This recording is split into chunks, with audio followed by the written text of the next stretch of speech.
17வது ward மாமன்ற உறுப்பினர். எங்கள் பகுதியில் கிருஷ்ணமூர்த்தி நகர் என்ற பகுதியில் சேஃப் ஃபிட்னஸ் குழுன்னு ஒரு இளைஞர்கள் குழு இருக்கிறாங்க. உண்மையிலே அவங்க செய்யக்கூடிய விஷயங்கள் எல்லாமே பாராட்டக்கூடிய விஷயம். நான் மாமன்ற உறுப்பினராக ஆனதுக்கப்புறமா 2 வருட காலம் அனைத்து பகுதியிலும் சுற்றி வரேன். இந்த கிருஷ்ணமூர்த்தி நகரில் நடக்கக்கூடிய அனைத்து நல்ல விஷயங்களையும் அவங்க முன்னெடுத்து இது மக்களுக்கு தேவைன்றதை எடுத்து செய்கிறாங்க. அதே மாதிரி ஒரு டிசாஸ்டர் பீரியட், ஒரு சூழ்நிலை சரியில்லாத சூழ்நிலையிலையும் அவங்க வர முடியாத சூழ்நிலையிலையும் அவங்க நின்று மக்களுக்கு தேவையான அடிப்படை விஷயங்கள் எல்லாமே முன்னெடுத்து செய்கிறாங்க. இது உண்மையிலேயே பாராட்டக்கூடிய விஷயம். அது மட்டும் அல்லாது ஒரு பொது நிகழ்ச்சியாக சமத்துவ பொங்கல்ன்ற முறையில் ஒரு பொங்கல்லேருந்து இன்றைக்கி 26ஆம் தேதி ஜனவரி மாதம் இந்த 10 நாள் 12 நாள் தொடர் நிகழ்ச்சி செய்து அதில் சரியான திறமை உள்ளவர்களை தேர்வு செய்து இன்றைக்கி பரிசளிப்பு விழா நிகழ்வு ஏற்பாடு செய்திருக்கிறாங்க. அது உண்மையிலேயே பாராட்டக்கூடியது.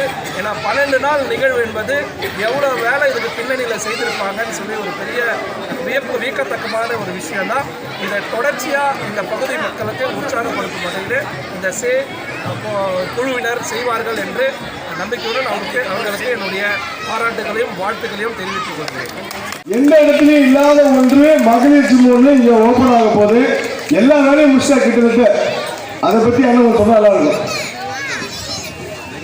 இந்த பகுதியில் ஸ்போர்ட்ஸுக்கு முக்கியத்துவம் கொடுக்கணும்னு நான் விருப்பப்பட்டேன். ஆன்மீகத்துக்கு உங்களுக்கெல்லாம் தெரியும், சாமியார் மடம்னு ஒரு கோயில் இருக்குது. எவ்வளோ பேருக்கு இன்னும் தெரியலன்னு எனக்கு தெரியல. தயவுசெய்து அதுக்கு போயிட்டு ஒரு பார்வையிட்டு வாங்க. ஏன்னா 500 வருடத்துக்கு மேலும் பழமை வாழ்ந்த கோயில் நம்ம பகுதியில் இருக்குது. அந்த கோயிலை மேம்படுத்தும் பணிக்கு ரொம்ப முக்கியத்துவம் கொடுத்து செய்துட்டு இருக்கிறோம். மாண்புமிகு இந்து அறநிலையத்துறை அமைச்சர் அவர்களை நேரடியாக கூட்டிகிட்டு அந்த கோயிலை இன்னும் டெவலப் பண்ணி ஃபாரினர்ஸ்லாம் வர்ற அளவுக்கு கொண்டு வரதுக்கு ஏற்பாடெல்லாம் செய்திருக்கிறோம். அது ஆன்மீக ரீதியாக. அதே மாதிரி ஸ்போர்ட்ஸுக்குன்னு பார்த்தீங்கன்னா பல முக்கியத்துவம் கொடுத்து நம்ம வருங்கால சந்ததியர் யாரோ சொன்னாங்க பேசும்போது கூட வட சென்னைனாவே ஒரு தாழ்வான இதுவாக தான் பார்க்குறாங்க. அதை நிமித்தி நம்ம பார்க்கணும்னா நம்மளுடைய பிள்ளைகளுடைய பர்ஃபார்மன்ஸை வெளியே கொண்டு வரணும் சொல்றதுக்காக கலாநிதி வீராசாமி நமது பாராளுமன்ற உறுப்பினர்கிட்ட சென்று ஒரு கோரிக்கை வச்சேன். அதான் பெசன் நகர்ல சென்னை நகர்ல மட்டும்தான் ஷெட்யூல் போட்டுருக்கணுமா, இண்டோர் ஸ்டேடியம் இருக்கணுமா, எங்க பகுதிக்கும் ஒரு இண்டோர் ஸ்டேடியம் கொடுங்கன்னு சொல்லி கேட்டிருந்தேன். அவரும் அதுக்கு ஃபண்ட் அலோகேட் பண்ணி கொடுத்து முல்லை நகர் பேருந்து நிலையம் எதிர்க்க வேலை நடந்துருக்கு. பார்த்துருப்பீங்க, பெரிய ஷீட் அடிச்சிட்டு இருக்காங்க. இன்னும் ஓரிரு மாதத்தில் அது தயாராகிடும். அநேகமாக எலெக்ஷனுக்கு முன்னாடியே அது தயாராகிட்டு ஓப்பன் ஆகிடும்.